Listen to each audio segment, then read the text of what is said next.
We've got a great lineup of guests for you today, but first, in news out of the Capitol, Secretary of Defense Lloyd Austin has approved a request to maintain a National Guard presence in D.C. through late May of this year. Almost 2,300 guardsmen will remain stationed throughout the city due to a request by the United States Capitol Police for continued support. The 5,100 guardsmen currently stationed around Washington were initially scheduled to depart this weekend. The decision to keep thousands of guards in the nation's capital underscores the ongoing security concern being felt by the city's law enforcement more than 2 months after the January 6th Capitol breach.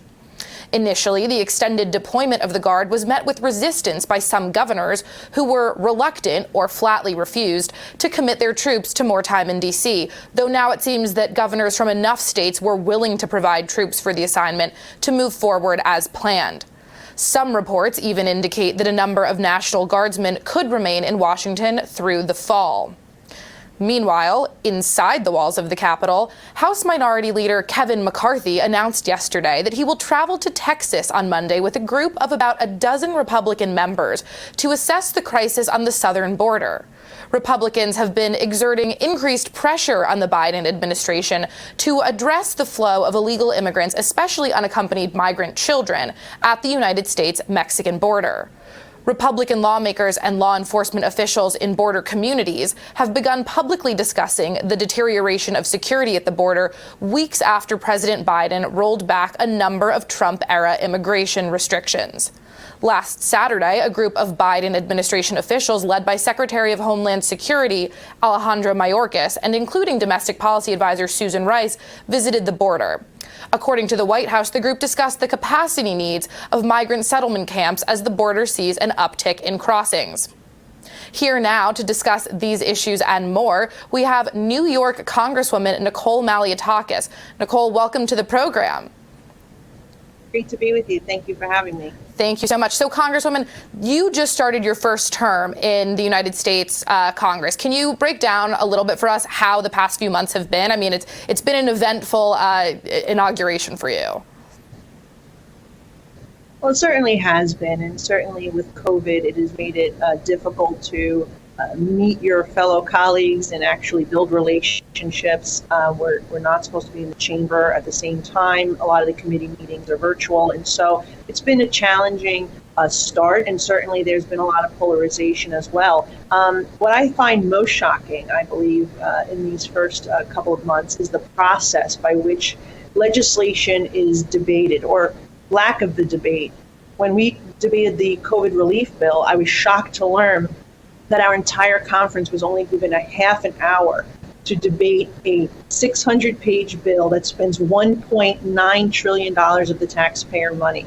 If you look at the entire legislature, 435 members in the House, and given 1 hour to debate this important piece of bill, which has significant ramifications for Americans struggling right now, for our small businesses, and of course, ramifications for future generations as we're approaching $30 trillion deficit in this country. You know, as a state legislature, we had the ability to thoroughly debate, ask questions of the sponsor.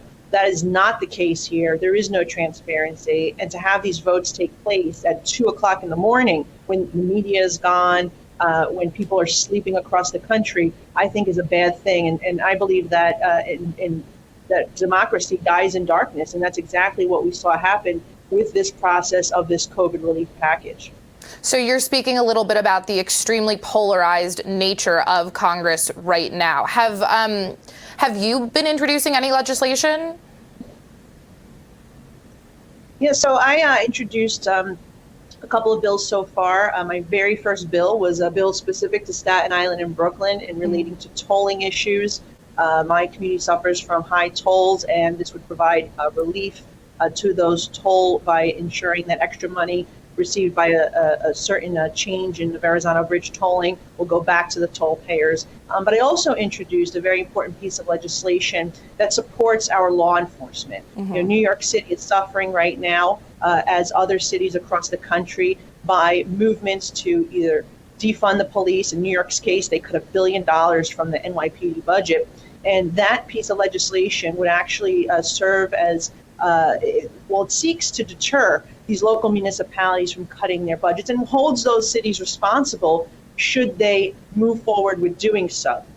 I was also kind of shocked when we put forward an amendment on the floor last week, simply stating that Congress denounces dismantling or defunding or abolishing of local law enforcement entities. And even that became polarizing, with Republicans voting for that amendment to denounce those things, and the Democrats voting all lockstep against it. So even something that we think that most Americans, or majority Americans, certainly support is something that Congress couldn't even get behind in a bipartisan fashion. And if you look at the COVID relief bill, there was no bipartisanship here, despite the president saying he wanted to do this in a bipartisan fashion. As a matter of fact, they changed the rules of the House and the Senate to only require 51 votes so they can put it through without any Republican votes. And that's exactly what's happening, simply because this package is not a tailored package that actually addresses the needs of Americans that are struggling. We all want to see unemployment continue. We all want to ensure that taxpayers are receiving money back in the form of stimulus checks. We all want to make sure our small businesses have the support that they need, particularly those that were forced to close at no fault of their own, but because of arbitrary restrictions put in place of governors or mayors like mine, Mayor de Blasio and Governor Cuomo. But what we did see, unfortunately, was a lot of extra funding in here that has nothing to do with specifically COVID relief.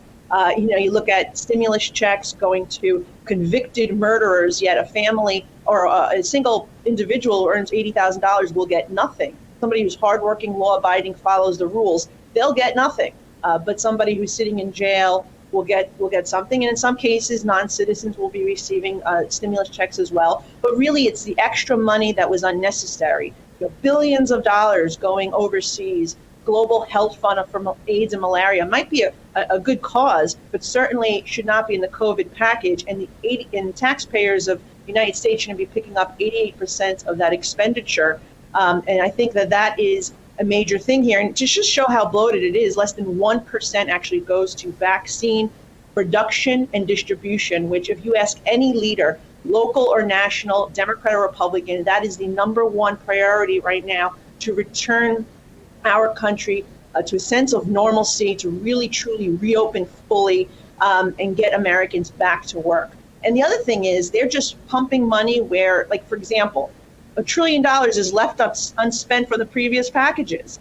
There's still about $130 billion to support our small businesses.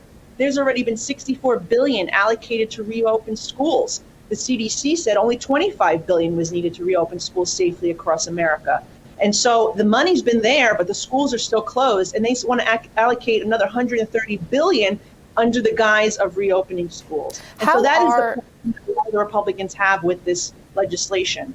Yeah, Congresswoman, how are your Democratic colleagues justifying some of these expenditures, particularly when it comes to, as you mentioned, school openings, for which we've already seen billions and billions, literally tens of $billions put in previous less partisan coronavirus packages that haven't been used to open schools because, schools are still not open. So how are they justifying this? What is the logic they're using, and why do they think that, now this is going to work when previously it clearly hasn't?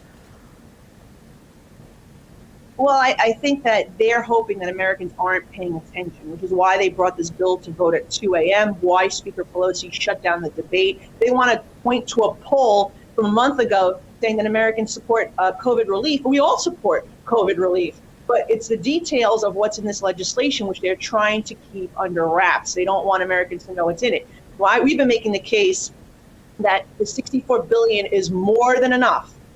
Much more than the $25 billion the CDC had estimated to reopen the schools. And now, basically what they want to say is we want to spend 8 times as much as what the CDC recommended to reopen schools. But the kicker is 95% of the money they want to put in is not allowed for emergency use. It's not allowed for this year. So they're trying to throw in some money later on. I don't know whether they made a deal with certain teacher unions that they were going to, I don't know exactly where that money is going to be going, but that's the question we're asking. They keep saying it's for reopening schools, but it's clearly not. That money's already been there. New York, for example, got $4 billion to reopen America for our New York schools, and there's still school districts across the state that are closed, including many schools in New York City. That none of the schools are open 5 days a week in New York City. High schools are completely closed at this moment, although the mayor says he's moving towards opening them. The other thing we wanted, by the way, was to ensure that those states like mine that will be getting money, federal aid money, that they will make a commitment to not raise taxes on their citizens. The governor of New York has not committed. He says, as a matter of fact, they want to proceed with increasing income taxes. The mayor says he wants to increase property taxes. Despite New York getting $50 billion in federal aid, that's wrong. And I want to make sure that the money actually gets to the people. And in order to do that, they need to make sure they're going to hold the line on taxes. And unfortunately, the mayor and the governor are refusing to make that commitment. Well, Congresswoman, thank you so much for updating us, filling us in on everything that's going on Capitol Hill, and a little bit about this extremely bloated bill that you say was passed in an extremely partisan fashion. We'll keep an eye out for everything that's going on in that, and hope that you come back to update us on your other legislative agenda priorities as you continue your first term. Thank you so much for joining us. I look forward to it. Thank you. Thank you. Coming up next, we have H.R. 1. Nancy